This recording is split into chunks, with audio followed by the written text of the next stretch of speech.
વડોદરાની વાત કરીએ તો સાવલી તાલુકાના જાલમપુરા ગામના સીમાડે ફરી એકવાર એક વન્ય પશુ દ્વારા કરવામાં આવ્યું વાછરડાનું મારણ.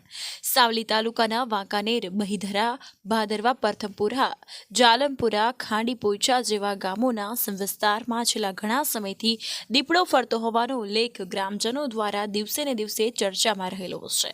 તો ત્યારે થોડા સમય પહેલા ભાદરવા, મહીધરા ગામના સીમ વિસ્તારમાં આવેલ ખેતરમાં એક શ્રમિક ખેડૂતની ગાયનું મારણ પણ કોઈ વન્ય પશુ દ્વારા કરવામાં આવ્યું. એવો જ બનાવ ગત રાત્રિએ જાલમપુર ગામના સીમાડા વિસ્તારમાં બાબુભાઈ નામના ખેડૂતના ખેતરમાં ગત રાત્રે પોતાના પશુ બાંધી 10 વાગે ઘરે નીકળી ગયા હતા. સવારે ભેંસો દોવા માટે પોતાના ખેતરે પહોંચ્યા ત્યારે ગાયનો વાછરડો મૃત હાલતમાં અને તેનો પાછળનો એક પગ શરીરથી છૂટો થઈ પડેલ જોવા મળ્યો. તો વાછરડાનો શરીરનો પાછળનો અડધો ભાગ કોઈ અન્ય પશુ દ્વારા ખાવામાં આવ્યો હોય તેવું પ્રથમ નજરે જોવા મળ્યું છે. બાદમાં તેમને અન્ય ગ્રામજનો તથા સરપંચ તથા જંગલ વિભાગને આ બનાવ વિશે જાણ કરી હતી. તો આ અંગે વન્ય અધિકારી ઘટના સ્થળે પહોંચ્યા હતા અને આ અંગે વધુ તપાસ હાથ ધરી છે. તો જંગલ ખાતાને પાંજરું મૂકી આ જીવને પકડી લેવા માટે રજૂઆત કરવામાં આવી. રમેશભાઈ અને મારું ગામ જાલમપુરાને અંદર મારા મામાનું ખેતર જાલમપુરાની સીમમાં આવ્યું હતું, લગભગ અડધો કિલોમીટર.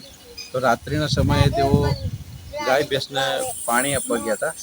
તો પછી રાત્રે ત્યાં આવતા રહ્યા. પછી સવારે તે દૂધ કાઢવા માટે ગયા. સવારે આશરે 5-1 વાગ્યા છે.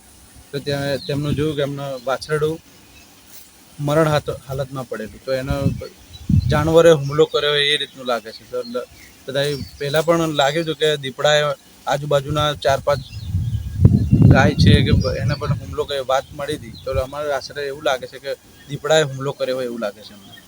તો કંઈક એમને આ રીતે બીજી બનાવ ના મળે એના માટે પાંજરાની કંઈ વ્યવસ્થા કરે તો અમને થોડું રાહત રહે, તો બીજા પણ આ ઘટના ના બને.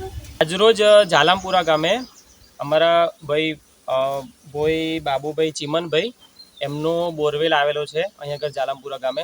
તો આજે સવારે મને જાણ કરી કે અમારા ખેતરમાં આવી રીતે વાછરડો છે અને દીપડાએ આવી રીતે એને માર્યો છે. તો એમને ફોરેસ્ટ ખાતામાં પણ જાણ કરી. તો ફોરેસ્ટ ખાતાના અધિકારી પણ અત્યારે હાજર છે.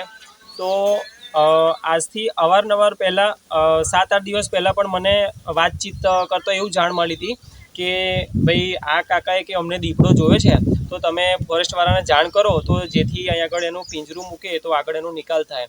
તો બાબુભાઈ આજે સવારે મને જાણ કરી તો હું સ્થળ ઉપર જાલમપુરા આવ્યો. તો જાલમપુરા સ્થળ ઉપર જોયું તો બાજુમાં 2 કે 3 ભેંસ પણ બાંધેલી છે, બાજુમાં વાછરડો પણ છે. તો સ્થળ ચકાસણી કરી અને જોવે છે કે દીપડાના પગલાં પણ છે.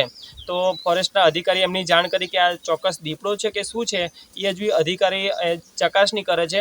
અને મારે ફોરેસ્ટના અધિકારીને એવું નમ્ર વિનંતી કરવી છે કે જે આ દીપડો છે એ વહેલામાં વહેલી તકે એનું રેસ્ક્યુ કરવામાં આવે અને વહેલી તકે જે એનું તમે પિંજરું ગોઠવવામાં આવે અને આગળની કાર્યવાહી કરી વહેલામાં વહેલી તકે મારા પ્રથમપુરા જાલમપુરા ખાડીના ગ્રામજનોને કોઈ અડચણ ના થાય તે માટે અમને સાથ સહકાર આપવા નમ્ર મારી અપીલ છે.